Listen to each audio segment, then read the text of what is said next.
When we had last left Team Watcher, they had finally approached the very end of the line for the Forgotten Sanctum. Yes, from the upper bowels directly into the heart chamber of Wall, the titanic god's, the god's titan-like body that was left over in Aora, thought to have been destroyed long ago along with many of the others, but still here it lay, resting. Doing what, you may ask? Well, it was time to find out. And inside did they find Fionledge? Yes, the strange archmage from before who had been long forgotten. And there he revealed what sort of weird history he had. Yes, the creator of all of the strange and weird wall spells. And so, he began his final super-duper messed-up plan to become one with the body of Wall and control it. But not just for control for the sake of control, but also to gain all of the knowledge that it did possess.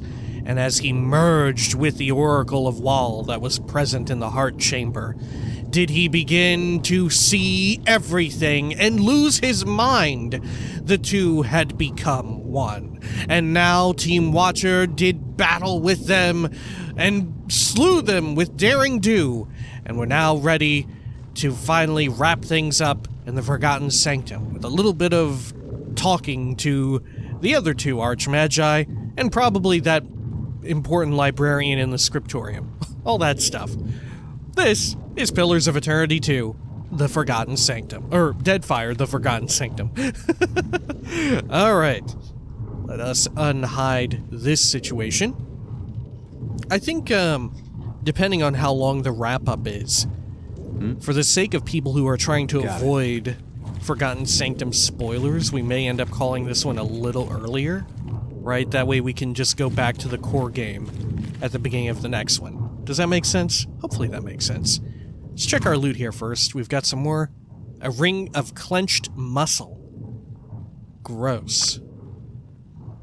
Oh, that looks so gnarly. I bet it smells awful. This unbroken loop of puckered meat lightly squeezes the wearer's ring, or finger, at irregular intervals, as if pulsing with the beat of some unhealthy heart. It's unclear where the flesh that composes this ring came from, or even, given its mottled coloration, if it came from a single creature. Jesus. And it has the effects: experimentation, 10% chance on scoring hit with a weapon to apply a random tier 1 affliction. Wow. Just a hit. That's pretty good. Test subject, 10% chance when hit with a weapon to receive a random tier 1 inspiration. For 10 seconds on both of those. Wow. Huh. Maybe we'll give this to a dare, right? Weird. Yeah, this would also be pretty good using blunderbusses, right? Because each pellet counts as a separate hit, right? So this would synchronize perfectly with it. That said, I don't know how good tier 1 afflictions are to build around that, right?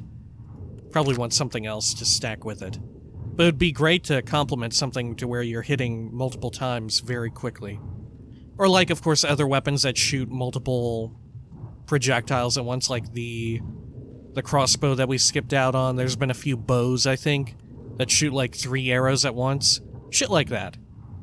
Okay, well, let's give it to a dare, because although he doesn't have a weapon like that, he does dual wield, and he attacks fairly quickly, especially thanks to his, like, retaliation stuff, his, like, parrying, all of that. Let's see. What kind of rings does he even have equipped? One Resolve, Lone Wolf.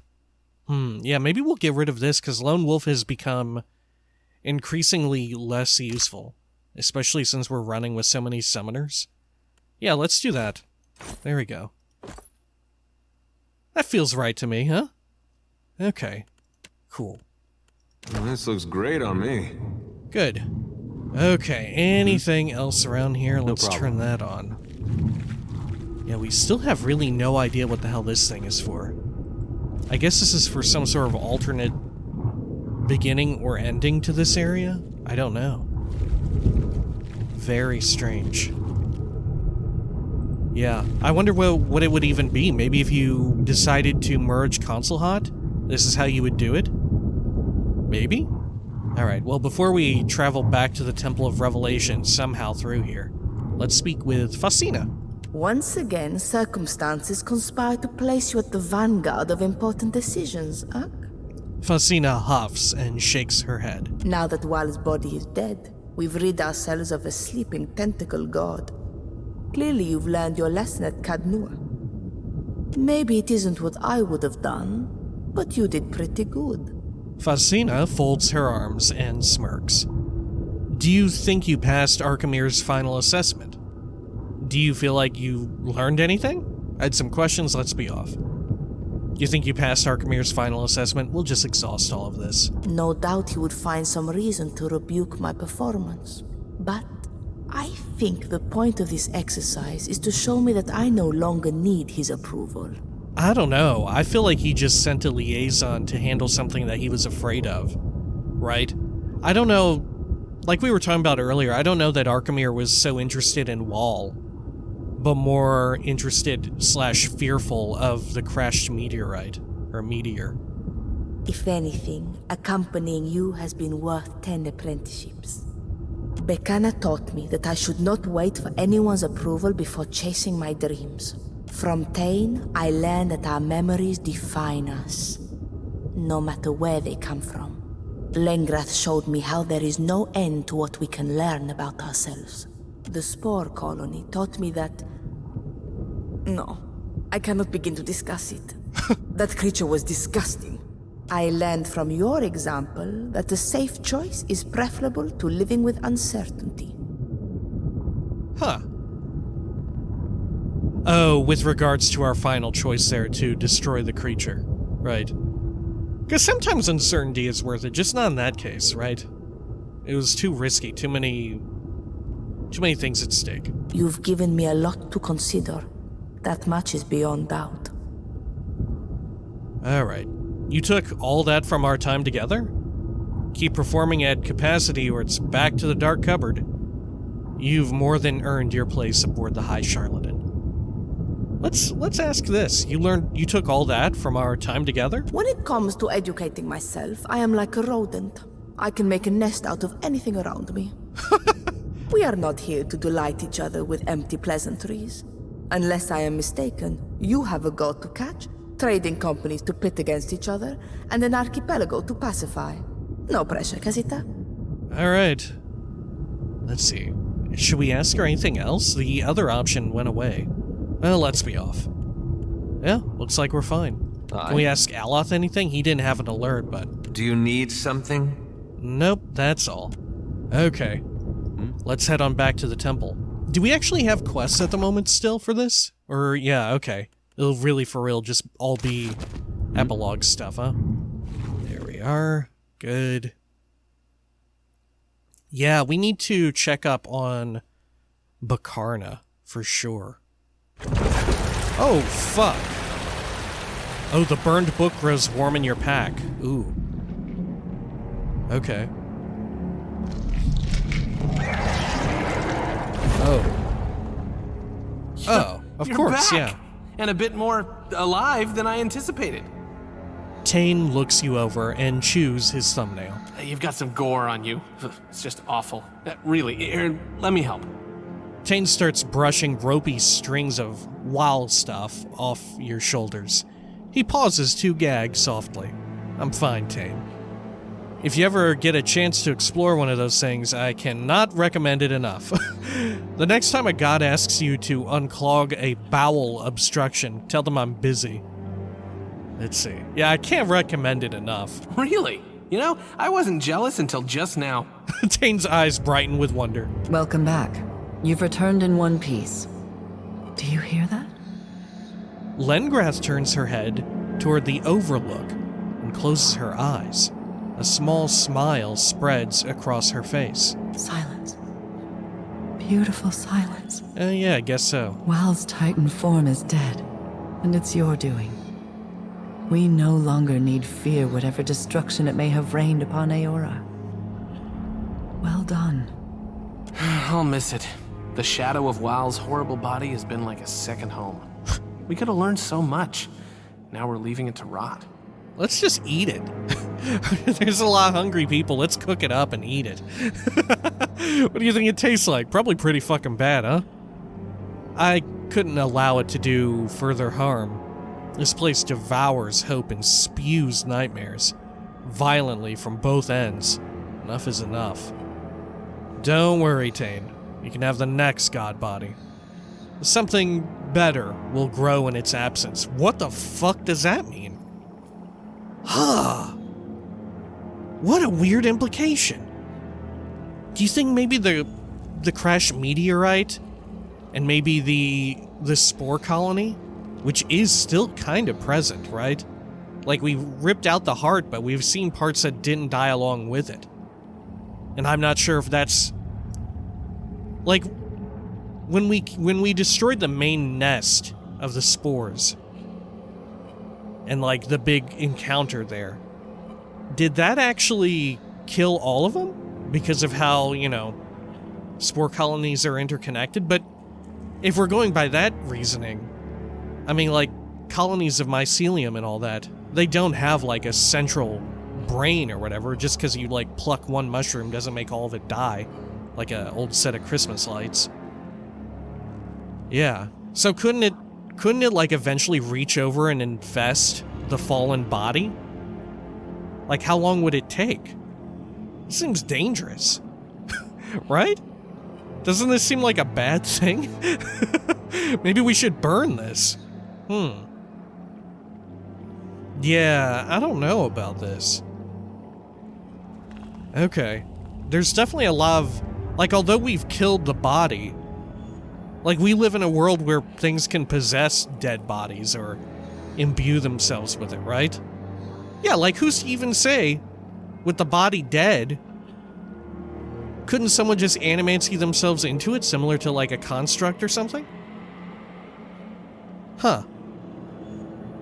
Yeah. This seems not ideal, now that I think of it like that. Okay. Let's see. Let's be grim, because it was pretty grim, especially in the collections area. Shit was fucked up. This place devours hope and spews nightmares violently from both ends. Enough is enough. I'm sure you're right. As always. Just need some time with my grief. Tane hugs himself and nudges a pebble with his toe. What do you plan to do next? Lengrath raises herself to her full height, taking on a slightly more officious air. Ooh, look. A wizard check. Huh. Aethys is still out there. I need more answers, maybe even vengeance. I've got a whole archipelago to explore. The horizon calls. Looking forward to a few lazy days with Maya, some target practice. Oh, weird, cool. I guess it's reactivity with whoever you're currently romancing, right? It probably has a unique line for that, for everyone. What gave you the impression I ever plan ahead? Something will come along. Nothing, for once. Honestly, maybe the most true to form here is that I never plan ahead. Right. I mean, we do intend to continue exploring the archipelago, because we've got a few loose ends to tie up before we go after the main quest in Ukaizo, right? Well, let's just go with this. What gave you the impression I ever plan ahead? Something will come along. Enjoy yourself. You deserve a reprieve, whatever comes after this. You know, Lengrath, you're extremely lucky you didn't get smashed by this fallen tentacle. This is dangerously close. If we don't see each other again, take care. Meeting you was a unique pleasure I won't soon forget. Huh.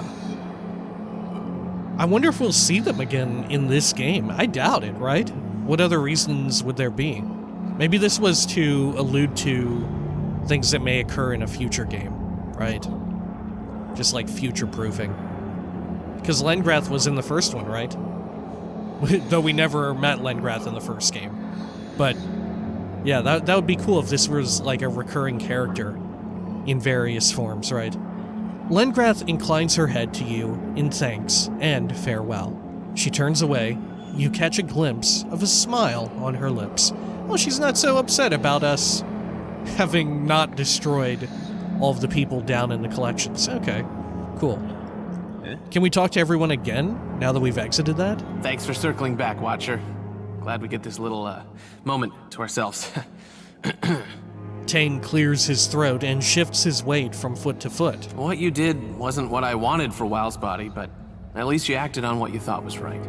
Plenty of people in this rotten world can't even figure that out. Huh. You did good out there. Hope you realize that. Ah, look at me getting all sentimental again. You need anything from your friend Tane, you just ask. He winks and nudges you with his shoulder. Honestly, I'm kind of surprised that they didn't try and fuck me over more here. I was kind of expecting like a third act twist or something with the archmagi and their presence here. I mean, if anything, weirdly, we started this being extremely suspicious of the both of them, right? Partly in thanks to, Aloth and Fasina being like, yeah, these are archmagi. They always have an ulterior motive, right? But we've ended this now being suspicious of Bakarna, who originally was fairly, I would think, trustworthy, even when we found her imprisoned, right? And then worked to restore her mind and all of that. But now, because of the star metal or whatever, the meteor, we're pretty... there's a pretty ominous air about her. Alright, farewell. Did we ever find out specifically what they were here for? Was it really just to take care of the body and all of that? Huh. I don't know. And I guess you could, even if they do say, right, that's coming from them, right? They may be lying to some degree. Like, they may literally have an ulterior motive. Though, for whatever reason, I am kind of trustworthy of Tane, right? I think maybe Tane's situation isn't so much that he's, like, conniving and backstabbing and all of that, but more so that he's so chaotic that any given time of the day he may be on your side, and then the next he might be, on a whim, deciding to work against you, right? Okay, Lengrath, what's up? I must focus on the task at hand. Oh shit, fair enough. Bakarna, what the fuck's up with you? So, do I look like an archmage yet? Bakarna strikes a pose and cocks her head, wearing a silly grin. It might take a little time still. I should find some better robes. A nice tall hat, maybe. She shrugs. Alright, farewell. Yeah, maybe she'll show up again. Or certainly it seems like it. Like, this is probably... Yeah. Out of all of the DLC, including probably Pillars 1, right? This most feels like shit that's lining up to tease stuff that would occur in Pillars 3, right? Which is probably the most bittersweet thing about this DLC, right? Especially since a lot of the story and, like, world building with it and lore and all that is extremely interesting, right? A lot of it is very, like you're reaching to that point in fantasy where shit starts to become like, yeah, we're kind of, like, discussing high concepts that regard, like, the fate of the world, potentially, right? We're past terrible, grim situations in, like, Gilded Vale or whatever. And now we're at, like, fate of the world situations and all that. Alright, Drowsy Pew. What you want, Ground Stink? We may as well rest here, right? Let's get some deep slumber. Why not? There we go. Good. Maybe we'll talk to the other imp. I do want to head over and... Oh, you know what? Should we check in on the Vithrak as well? Maybe we should do that. You want baubles? You give me All right, coin? nothing. Farewell. Yeah, the Vithrak leader dude may not have any additional dialogue, but I'm kind of curious if they do? Who else would we speak to? The head librarian and the Vithrak leader or whatever, right? I feel like those are the two big ones. I have serious doubts as to whether or not the Vithrak dude would have any additional things to say. Because I feel like they wouldn't account for most people to think, oh, I should go talk to this guy now that Wal is dead, right? Okay, let's go. Or at least the body is dead. Head on over here. Over here as well. Oh yeah, we've still got these fucking bears, huh? I don't know if we should kill them. I feel pretty fucking bad about it. Right? I mean, that said, this one is bathed in blood. But that happens, right? That's the shit that that you hear about in nature documentaries and all that, but they never show because it's gruesome as hell.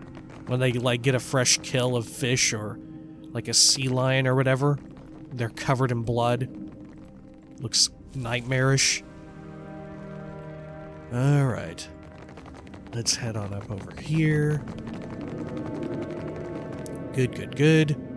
Let's go down, or up, to the Vithrak commune. We could go and kill the kid, but similar to the bear, I don't know, I feel bad about it. Right? If anything, the one thing that I wish I could have killed was the icebound or rime-bound Rathoon, just to get a entry in our bestiary. Oh, we should check our bestiary, right? For the Oracle. Oh, I bet it says something cool. Okay. After we check in on the Vithrak dude, because I'm curious if it has any additional insight into the creature, right? There we are, Sisak's nest. Maybe they'll be mad. No? Hey, Sisak, guess what? Kiss, interloper. Get it clumsy. Sisak. Yeah, You'll no. humor it if... Alright, fair enough. Man, also gives me pause. I wonder if the head librarian will even have anything to say, right?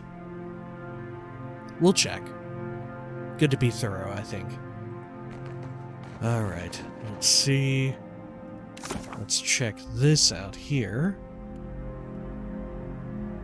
Yeah, I feel like this is probably my favorite DLC out of any of them, including Pillars 1, right?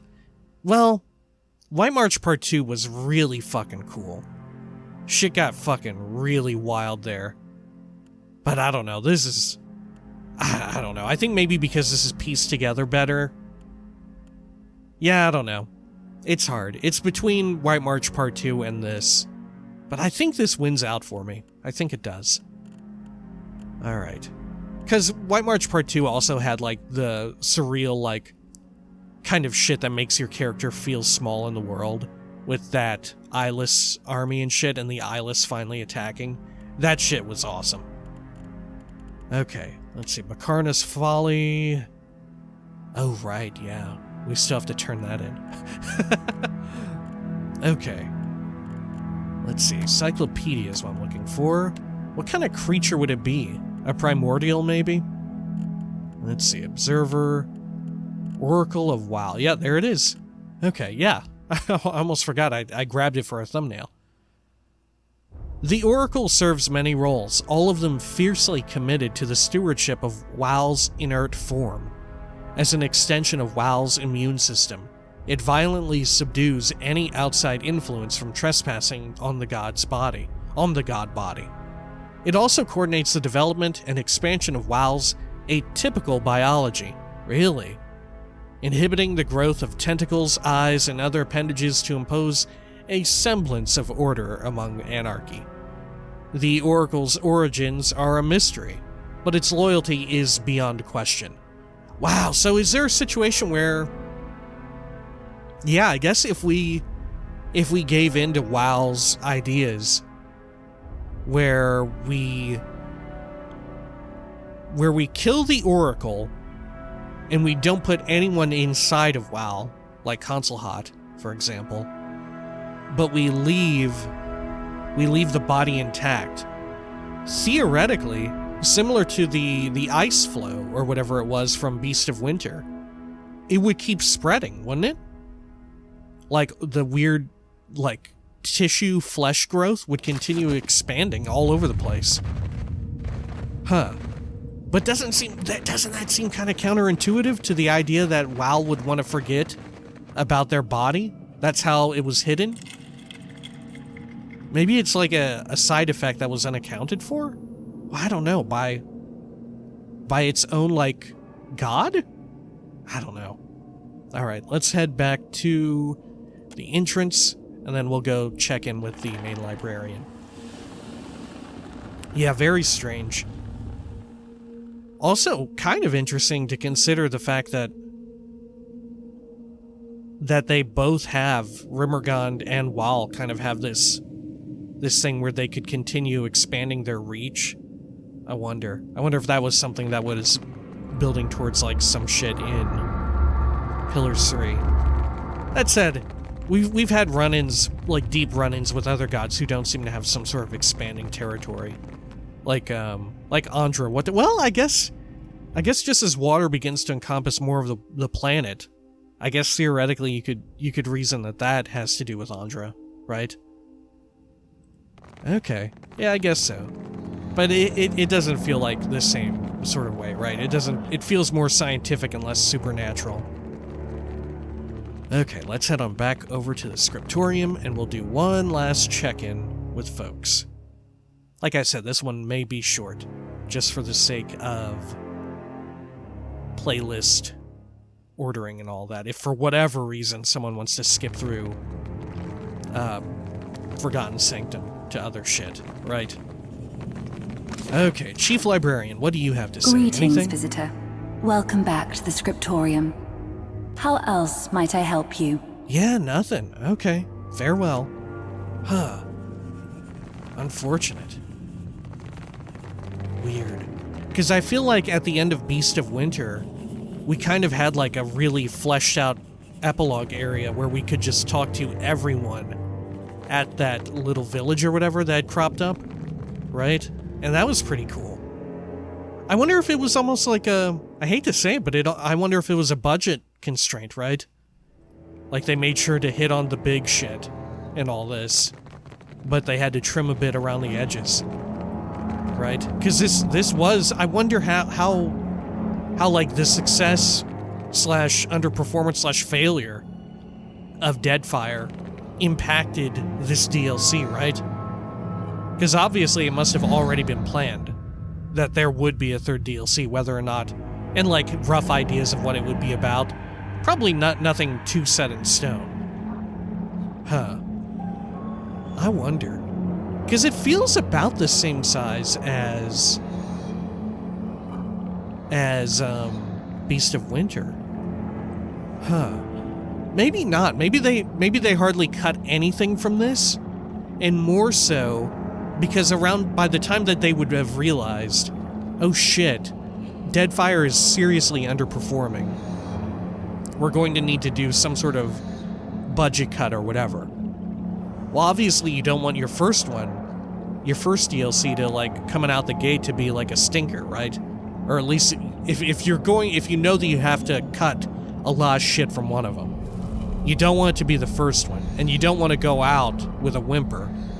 So, the middle one, right? The combat heavy one. That's gotta be it, right? Rather than doing a lot of cutting. Maybe they did maybe do a few things here and there for this to like cut back and conserve on the budget because of the underperformance of the main game. But it feels like the majority of all that, they just focused into, what do you call it? Oh my gosh, Seeker, Slayer, Survivor. And I'm not sure what I would prefer. Would I prefer to be more evenly balanced? Because this was really good, I thought. And Beast of Winter was pretty good. It was pretty good. Like getting to see some of those people in wild-ass places, but it did also feel a little like weirdly disconnected. And that's kind of the intent, but it did feel like there wasn't too much coherence or cohesion between each area that you're visiting, other than like, yeah, go retrieve the MacGuffin. That's important. I'm not sure. But it definitely feels like they focused all of the cuts on Seeker, Slayer, Survivor. Maybe I prefer that. Like, if you have to do this, if you know that you have to deliver on 3 DLCs, and you have to do some sort of cuts for budget's sake, do you just say, like, okay, we're just going to turn this one into, like, little snippets of good story and world building, but just very tiny snippets, and the most of it will take place in this arena where it's just combat encounters, right? Or do you kind of balance it out throughout and make all of them potentially kind of milquetoast? But also, maybe potentially all of them are just good enough, right? I don't know. I think I go with fucking over one of them. I don't know. But that said, maybe I only think that because this seemed to work out so well and we're ending the DLC stuff on such a high note with the Forgotten Sanctum being so cool. Maybe. Alright, well, there's our, mini review of all the fucking DLC. When next we come back, good lord, we're on the final stretch of the game, huh? Let's see. I've mentioned this before, but once we finish up Pillars of Eternity, we will be beginning. I don't know if I ever actually mentioned it in a Pillars video, but we'll be beginning Disco Elysium. We've only got a few things left, though. We've got the main quest, where we need to head out over to Ukaizo, right? Though I think we still need to check in on shit, don't we? Yeah, we still need to check in on all the factions. And I think, yeah, a lot of these quests here are tied to those check-ins, right? Honor Among Thieves, this is for that. Skipping ahead. Oh yeah, this is the teleportation shit, which I read that I should wait to do the DLC before we continue on with this. Same goes for Bakarna's Folly to turn that in. And this right here, Hazanui Karu. Oh yeah, this is tied to... Yeah, there will likely be no turning back. Okay. We may want to check in with all of them, though, before we deny them, right? Maybe. I'm feeling like we're probably going to end up siding with the Principe, right? Especially Captain Aldis, if possible. Alright, cool. Well, when next we come back to the core game, we'll probably also be on the exterior of this area, like I said, just for the sake of spoilers. For anyone, for whatever reason, who would want to skip through this part. Okay, until next time, please take care of each other.